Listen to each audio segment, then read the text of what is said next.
Ese libro que has estado guardando a la espera de una ocasión especial, tráelo ya. Esa ocasión especial es hoy. Ponle pausa al video y ve por él. De preferencia, un libro de dificultad media y de no ficción para que puedas aprender la técnica que veremos hoy.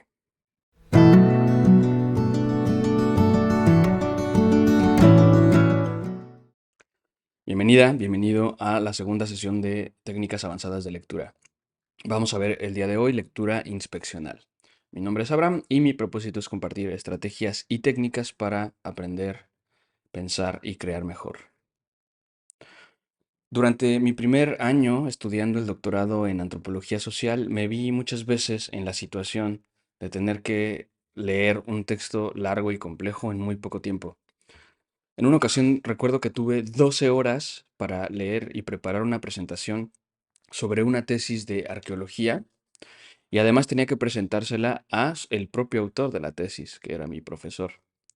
Tal vez digas o creas que lo que pensé fue, uff, tengo mucho trabajo, más me vale que empiece de una vez.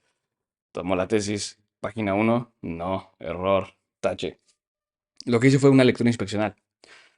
Me fue bien, yo diría que bastante bien. El profesor hizo buenos comentarios sobre mi presentación y esta técnica la seguí utilizando durante los 4 largos años que duró ese doctorado.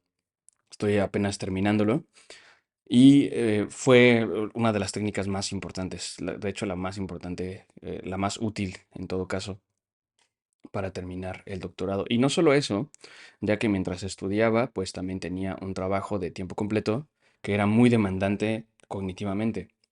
Todo el tiempo tenía que estar aprendiendo un montón de cosas nuevas y muchas de esas cosas estaban muy alejadas de mi formación profesional.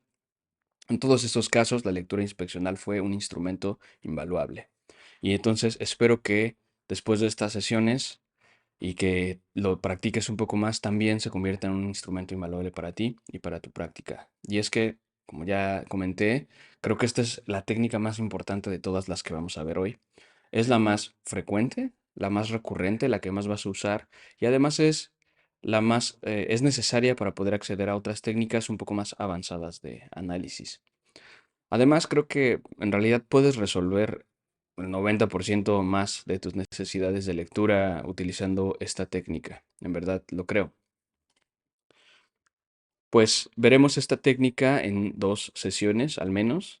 Esta primera sesión, que es este video, voy a hacer un poco de definición y un poquito más de discusión teórica y te voy a enseñar a usar una plantilla que vas a poder descargar en la descripción del video para que aprendas y practiques la lectura inspeccional. Y en la segunda sesión me voy a grabar aplicando la técnica en la plantilla con un libro que jamás he leído, o sea, va a ser un experimento interesante, del pensador austromexicano Iván Illich, que siempre he querido leer. Entonces es un video totalmente práctico donde que lo puedes ver si quieres como ver cómo está cada uno de los pasos que aparecen en la plantilla, ¿no? Pues bien, recuerda que estamos trabajando con el capítulo 4 de, el libro de Mortimer Adler, How to Read a Book, que corresponde a la lectura inspeccional. Los capítulos del 1 al 3 contienen reflexiones sobre la lectura, sobre el aprendizaje en general, y el capítulo 3 trata sobre la lectura elemental, lectura básica, o lo que nosotros la sesión pasada llamamos o identificamos con la literacidad. Voy a recuperar dos ideas generales de los capítulos anteriores antes de pasar a lectura inspeccional. La primera es esta idea que me parece crítica, tómalo como el hack más importante sobre la lectura, que es la idea del esfuerzo activo. Esta idea es un esfuerzo deliberado en una actividad cognitivamente demandante que tú tienes que hacer. Por eso es deliberado, lo quieres hacer, tienes la intención de hacerlo, en una actividad que es demandante cognitivamente, como leer y en la cual tú estás ejercitando el conocimiento que tienes alrededor de la actividad y el contenido de esa actividad. ¿Ok? El esfuerzo, podemos entenderlo utilizando la metáfora del ejercicio físico. Cuando tú practicas un deporte o vas al gimnasio, sabes que sentir el esfuerzo físico de tus músculos trabajando es el mejor indicador de que tu práctica va a tener un resultado. Así, de la misma forma, tienes que aprender a identificar cuando estás realizando el esfuerzo mental necesario para que tu lectura sea fructífera y tenga el resultado que esperas. Esto es algo que se siente, sientes ese esfuerzo en realidad, ¿no? Como cuando estás tratando de recordar un nombre y lo tienes casi en la punta de la lengua y haces este pequeño esfuerzo mental, sientes el esfuerzo. Esa es la idea. Observa tu práctica cuando estés leyendo para que logres identificar en qué momentos sí logras tener este esfuerzo importante y en qué momentos te cuesta trabajo y puedas tomar decisiones al respecto, ¿no? Como posponer la lectura para un momento más adecuado o cosas por el estilo. Ahora, para Mortimer Adler, mientras más activa sea la lectura, mejor. Y como la lectura es una actividad, es decir, no puede ser totalmente pasiva, siempre está la mente o los sentidos involucrados en mayor o menor medida, lo importante es eh, tratar de tener este esfuerzo siempre, en todo el proceso, en toda la práctica de la lectura, ¿no? Y tienes que hacer una actividad que voy a desarrollar ahorita en la siguiente idea, que es una actividad de detective, que tu propósito es comprender mejor algo que tú no sabes, pero que el autor o la autora sí sabe con el texto, ¿no? Esto me lleva a la segunda parte. Para Mortimer Adler existen tres propósitos generales cuando uno lee un texto. El primero es entretenimiento. El segundo es la información. Le estoy leyendo para la información. Y el tercero es estoy leyendo para la comprensión. Los tres están siempre presentes cuando estás leyendo, en mayor o menor medida. A veces tiene preeminencia uno sobre los demás, pero en realidad los tres aparecen cuando estás leyendo cualquier texto. En la práctica, leer inspeccionalmente sobre todo, pero en general, es como hacer un trabajo de detective. Mientras más te involucras, más vas poniendo hipótesis sobre el contenido del texto que luego tienes que comprobar con evidencia textual. Imagina que cuando tomas un libro es como si entraras en una habitación con el autor o la autora del libro y te sentaras frente a él con una mesa que está entre ustedes y lo entrevistas, le haces preguntas para descubrir algo. Tú estás en un rol de detective. Lo importante lo que tienes que descubrir es cuál es el meollo del texto, ¿no? Cuál es la parte más relevante de la información. Entonces, para eso, como hacen los detectives, creas hipótesis, aventuras, especulaciones, vas armando el caso. Recuerda que todavía cuando haces lectura inspeccional no has leído el libro realmente, todavía no lo lees por completo, pero incluso antes de leerlo, ya estás aventurando hipótesis, ya estás tratando de hacerle preguntas al autor. Eso es importante y esa es la manera en la que te vas a enganchar con el texto.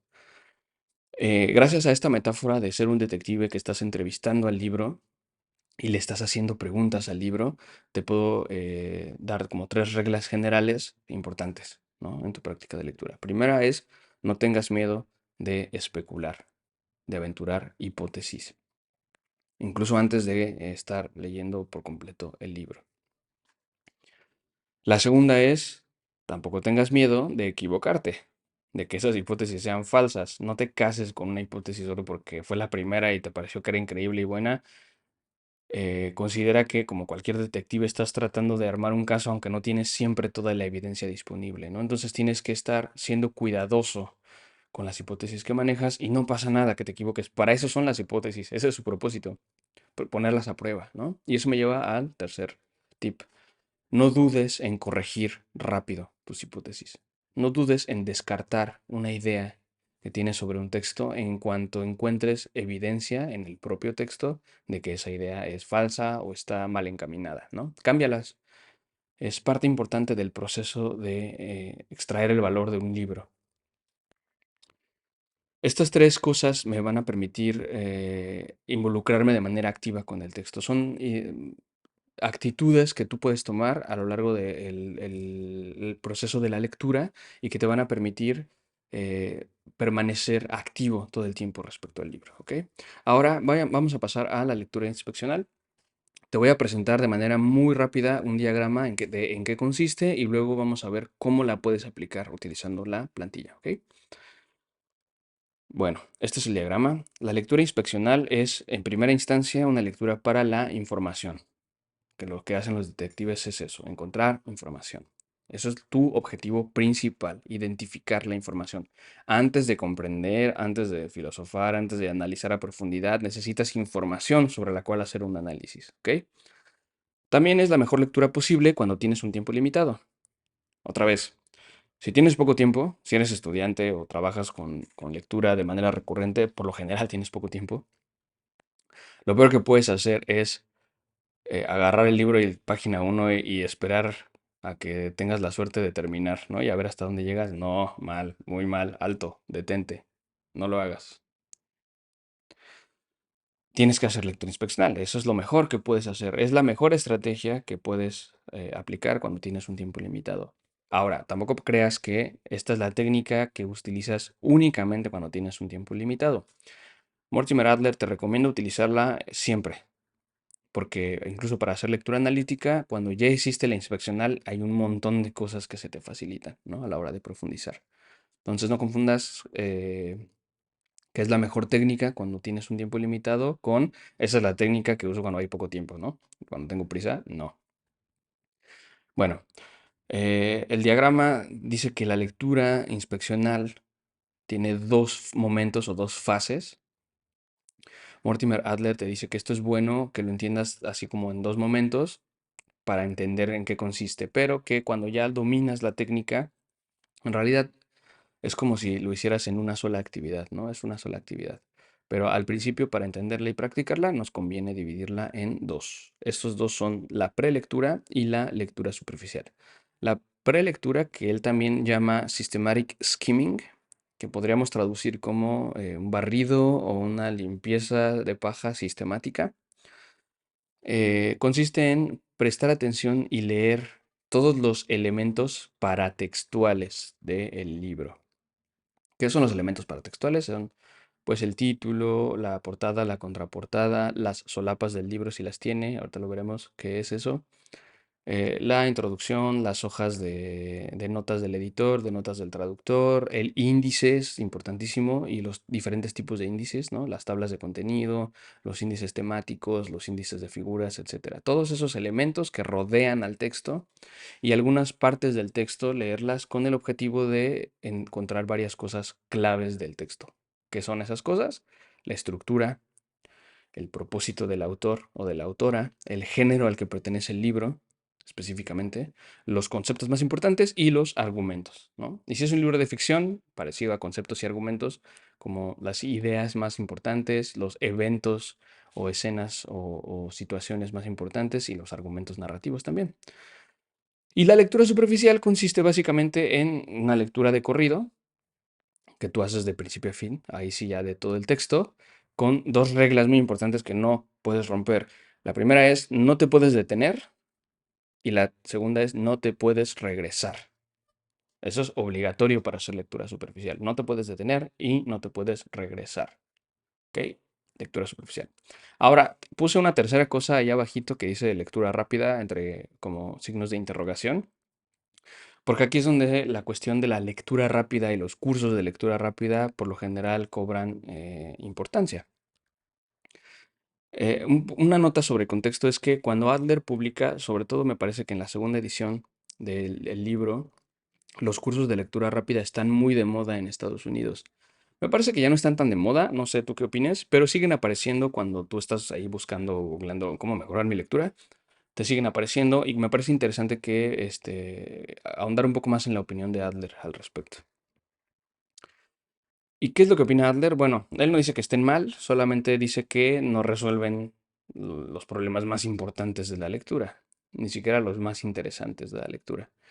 Para él, lo importante es aprender a leer a diferentes velocidades, dependiendo de lo que el texto te demande y tus necesidades como lector o lectora. Esto es interesante, piénsalo de esta forma, tal vez nunca lo habías considerado, pero lo más importante de un texto, el valor total del texto, no está distribuido de manera proporcional a lo largo de todo el texto. Es decir, no es que tengas 2% de valor en cada una de las páginas. Hay momentos, hay puntos, hay páginas o hay capítulos donde está lo más importante, lo más denso, ¿no? El clímax del libro. Y en esos libros, en esos momentos es donde hay que poner atención. o hay que revisar con detalle. Y no tienes que prestar la misma atención y poner la misma intensidad analítica en todo el texto, porque nunca están distribuidos de esa manera, eso no tiene sentido, ¿no? Entonces, la importancia radica en hacer una lectura inteligente en términos de velocidad, teniendo este conocimiento, esta sensibilidad para aprender a leer más rápido o más lento en diferentes momentos, ¿no? Eso es lo importante para Adler. Ahora, sin embargo, creo que sí hay tres cosas que los cursos de lectura rápida suelen tratar de corregir y que sí son muy importantes, al menos en mi opinión, corregir porque son vicios de lectura. Y son estas tres cosas que estás viendo aquí. La primera es la regresión, que es evidentemente tener que estarte regresando a leer el texto una y otra vez. Eso es un vicio de lectura que tienes que eliminar. Es algo que no deberías hacer. Tienes que controlar o disminuir al menos todo lo posible, porque quiere decir que estás, o sea, justamente no estás involucrada o involucrado de manera tan activa con el texto como deberías, ¿no? La segunda es la subvocalización, que es básicamente utilizar los labios o tratar de leer como si estuvieras hablando. A veces no, por lo general se ve mucho cuando mueves los labios, pero a veces también estás en tu mente como si estuvieras hablando el texto, ¿no? Y eso es un error. En primer lugar, porque la subvocalización te va a hacer innecesariamente lento o lenta en tu lectura y por lo tanto tu mente se va a ir, porque tu mente es mucho más rápida que las palabras habladas, sobre todo habladas, y te vas a distraer y entonces te vas a tener que regresar a leer, estarte regresando constantemente. Entonces, esto de la subvocalización también te lo explican a veces en los cursos como que, bueno, pues estás asociando la lectura con el habla, ¿no? Como ya vimos, la lectura y el habla no tienen nada que ver. Uno no lee con la boca ni debería leer con la boca. Uno debe, típicamente, ¿verdad? Porque hay muchas formas de leer, pero típicamente uno lee con los ojos y con la mente. Tienes que eliminar la boca, no tiene nada que ver con la lectura, tienes que separarlo, ¿no? Y tratar de eliminarlo por completo. Igual en los cursos te dan algunas técnicas y ejercicios para eliminarlo. La tercera cosa es el control de fijaciones visuales. Cuando uno lee en el sentido típico de leer, que es con los ojos se posan a través de pequeños saltos que van poniendo, ¿no? Esos saltos que van a lo largo de la página se llaman fijaciones visuales. Mientras menos fijaciones visuales tengas en la lectura, mejor. Porque te vas a cansar menos, vas a necesitar menos saltos para poder cubrir toda una página y puedes leer mucho más rápido. Puedes tener al menos un mejor control de la velocidad con la que estás leyendo. Estas son tres cosas que me parece que son buenas, que se trabajan en los cursos de lectura rápida y que deberías también tú prestar atención a eliminarlas si es que las tienes. No voy a dar técnicas ahorita en este video porque sería muy lento. Si quieres como algunos ejercicios, puedo preparar un video aparte y pues dímelo en los comentarios. Y listo, eso es todo lo que hay que discutir teóricamente. Ya terminamos. Ahora pasemos a la parte un poco más práctica, donde te voy a presentar la plantilla. Venga, hay que hacerlo. Voy a pasar a modo presentación y te voy a dejar un link en la descripción del video para que tú le des clic y accedas a este documento, que es la plantilla de prelectura. ¿Qué vas a hacer con este documento? Te voy a explicar un poco en qué consiste muy rápido y luego vamos a tratar de hacer un ejemplo. Tiene una sección prelectura y tiene una sección notas de lectura superficial, que es básicamente una hoja en blanco. La sección prelectura tiene una tabla, una pequeña matriz y una pregunta. ¿Ok? Tú vas a acceder a esta hoja, vas a utilizar la opción de archivo y vas a crear una copia de este documento en tu propia cuenta de Google. Si tú intentas editar el documento original, te va a decir que me pidas permiso para editar el documento. Y si tú me pides permiso, no te lo voy a dar. No porque no quiera darte permiso, sino porque este es el documento base que van a usar todas las personas. Entonces, en teoría, no debería modificarse. Por esa razón es que mejor tú creas tu propia copia y con ella trabajas, ¿no? Ya después tú la puedes hacer a tu medida, ¿no? Algunos consejos que antes de irnos directamente a cómo se lee la plantilla, Si no quieres usar Word porque usas otra cosa, puedes pues literalmente copiar un poco el contenido de esto y adaptarlo al medio que quieras. Por ejemplo, si te gusta escribir notas de los libros en un cuaderno, tienes esto que le llaman un Common Placebook o cosas por el estilo, pues puedes copiar las preguntas o el pequeño cuadrito en una hoja en blanco y tener tu hoja en blanco como como una guía para que vayas escribiendo en tu cuaderno, ¿no?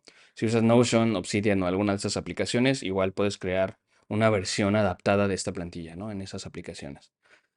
Y si no, pues simplemente utiliza Word, si no tienes ningún problema. Eh, Voy a explicarte un poco esto y luego voy a tratar de hacerlo con un ejemplo de manera muy básica, no nos vamos a meter mucho, con un libro físico. Eh, Esta, esta, este cuadro se lee de la siguiente forma. Tienes tres columnas. La columna basado en, la columna cuál es y la columna tu respuesta. Y lo vas a leer así. Basado en esto de aquí, aquí, cuál es estas preguntas y aquí escribes tu respuesta literalmente. Por ejemplo, basado en el título, las solapas, la contraportada, el prefacio, el prólogo, los epígrafes, ¿cuál es el tema principal del libro? ¿Cuál es el enfoque del autor? ¿Cuál es a qué categorías pertenecen? Pones tu respuesta.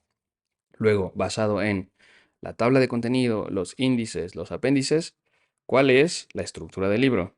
¿Cuáles son los conceptos principales que maneja? ¿Cuáles son las relaciones entre esos conceptos? Y aquí escribes tu respuesta. Basado en el primer y el último párrafo de cada capítulo, ¿cuáles son las proposiciones o afirmaciones principales? Respuesta. Basado en el escaneo de páginas, ¿cuáles son las ideas generales que se desarrollan en las proposiciones? Y tu respuesta. ¿Ok? Eso es básicamente la idea. Luego tienes aquí una pregunta que me parece muy importante, que es, después de que hagas esto, tienes que responder, ¿quieres leer el libro? Sí o no y por qué. ¿Por qué esto es importante? Porque, y esto lo dice Mortimer Adler, hay muchos libros que no vale la pena leer. Hay muchísimos libros y no todos vale la pena leerlos. También no todos los libros son para todas las personas. Una forma muy inteligente de seleccionar qué libros vale la pena que leas es preguntándote si lo quieres leer después de haber hecho una inspección más sistemática y es una mejor manera de entender y abordar el libro que simplemente tomar y empezar a leerlo y luego abandonarlo muy pronto, ¿no?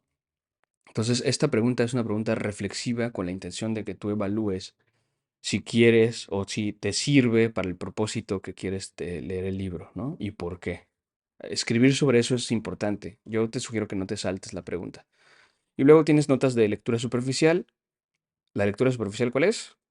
Ponle pausa el video para responder mientras bebo un sorbo de café. Si no sabes cuál era, está bien, es parte del proceso.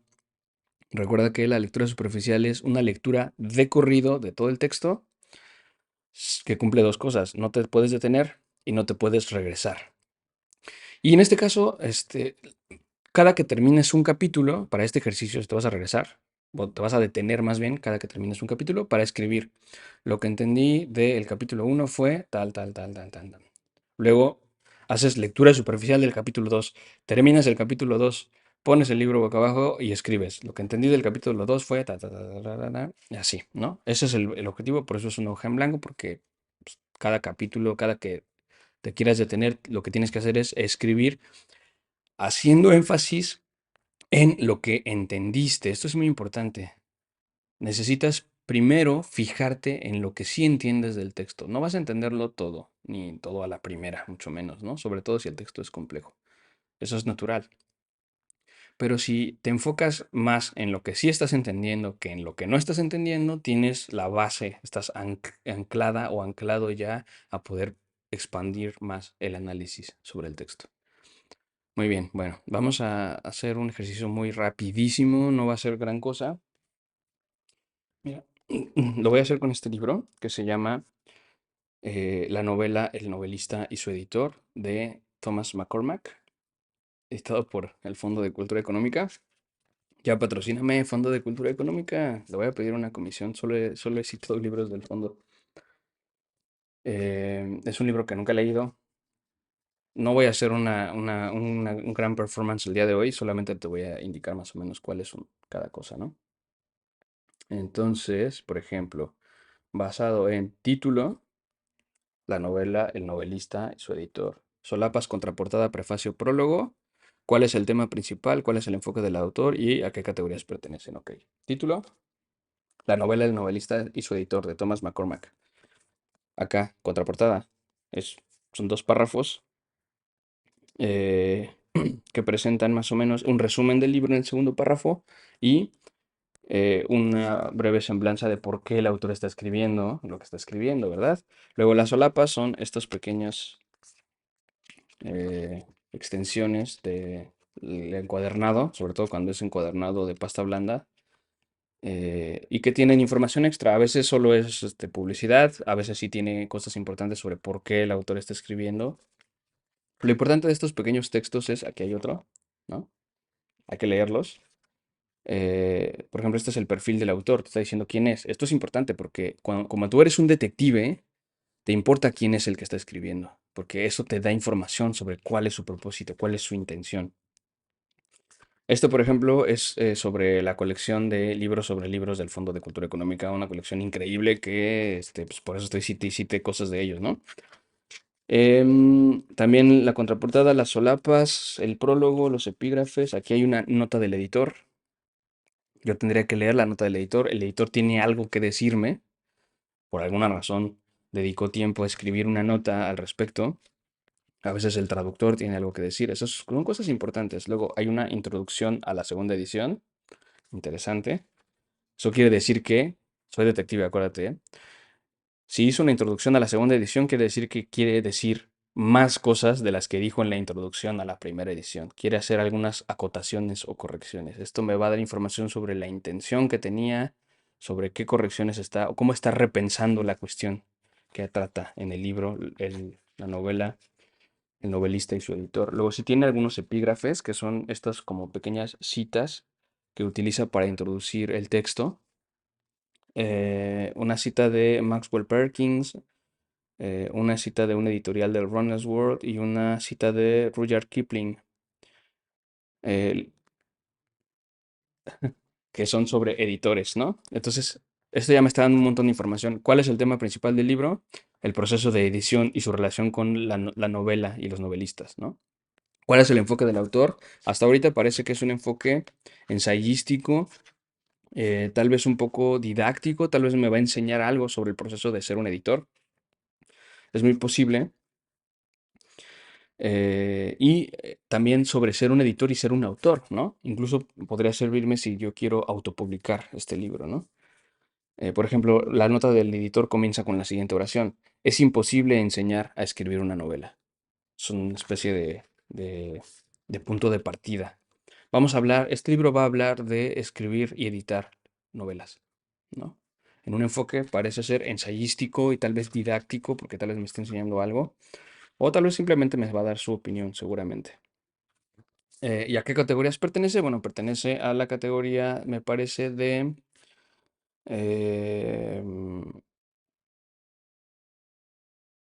yo diría algo como una especie de categoría de libros sobre profesiones, sobre reflexiones profesionales. Es lo que yo diría en principio. No creo que tanto divulgación o algo así, tampoco obviamente es una autoayuda, tampoco es un manual técnico porque no te está diciendo un paso a paso. Más bien parece ser un texto de reflexión o de un ensayo sobre una profesión, que es la del editor de novelas.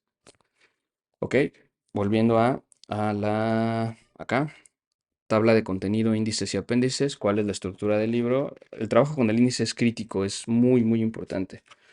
Eh, Aquí, por ejemplo, voy a regresar, aparece el índice y yo sé que tiene 3 capítulos generales y un montón de notas, ¿no?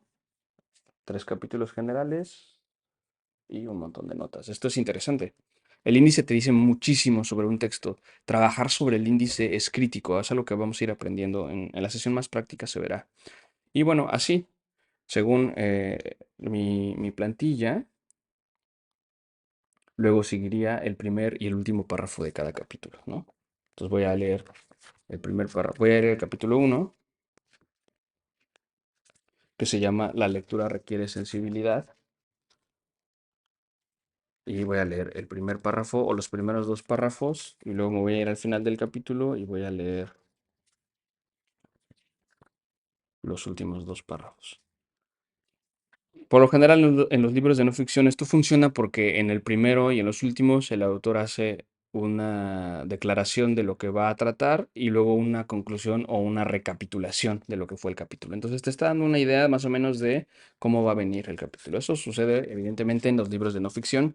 Hay que adaptarlo cuando estés leyendo ficción, pero también se puede hacer en ficción. Y luego así con lo que sigue, ¿no? Luego me dice que escanee las páginas y en los capítulos que creo que pueden ser más importantes. Y escanear no es más que eh, ir pasando las páginas, tratando de leer de manera muy rápida, encontrando, buscando palabras clave, conceptos, oraciones que parezcan importantes o interesantes. Y si encuentro algo interesante, pues leo el párrafo, leo un par de páginas, incluso no más. Soy un detective en este momento. Estoy identificando en toda la arquitectura del texto cuáles son sus momentos críticos. ¿Ok? Una vez que ya hice esto, me pongo a escribir, evidentemente, ¿no? El título habla de esto, ¿no? El enfoque del autor parece ser tal, su intención puede ser esta, las categorías a las que pertenece el libro es tal y tal y tal, la estructura del libro son 3 capítulos y varias notas que van desarrollando diferentes argumentos. Los conceptos principales son el arte, el libro, la literatura, etcétera, ¿no? Esa es la forma en la que o se tiene que ir llenando la plantilla, ¿no? Y finalmente acá hago un pequeño resumen de cada capítulo, según leí el primer y el último párrafo o estuve escaneando las páginas, ¿ok? Y con eso hago lectura inspeccional. Voy a cerrar aquí la sesión de hoy. En el siguiente video voy a hacer, ahora sí, de manera mucho más seria, la aplicación de la plantilla con el libro de La sociedad desescolarizada de Iván Illich. Es un libro que nunca he leído y que muero ya por leer. Me parece muy interesante para las cosas que me ocupan hoy en día en mi cabeza. Entonces, y pues qué mejor que hacer el ejercicio grabado para que tú puedas verlo si es que tienes alguna duda. Espero que pues uses la plantilla y hagas la práctica con el libro que te pedí que trajeras al principio. La idea es que, bueno, pues lo hagas y me comentes si tienes alguna duda. En los comentarios podemos ir continuando la conversación. Eso es todo por hoy. Muchas gracias. Si te gustó el video, lo que más me interesa a mí es el boca a boca, entonces compártelo con alguien. Eso es lo que me gustaría más. Si quieres suscribirte y darle like, adelante. También está bueno. Y para terminar, sí creo que todo el conocimiento debería ser gratuito y debería ser libre y abierto siempre. Entonces, estos videos están bajo una licencia de Creative Commons. Eso quiere decir que los puedes editar, recortar, bajar, resubir aquí, subir a otras plataformas, lo que tú quieras, citando la fuente original, que es este canal. Y si quieres apoyar este proyecto de cursos sobre pensar, leer, escribir, crear mejor, puedes comprarme un café utilizando el link de Buy Me a Coffee que te dejo en la descripción. Muchas gracias por tu atención y tu tiempo. Nos vemos en la próxima.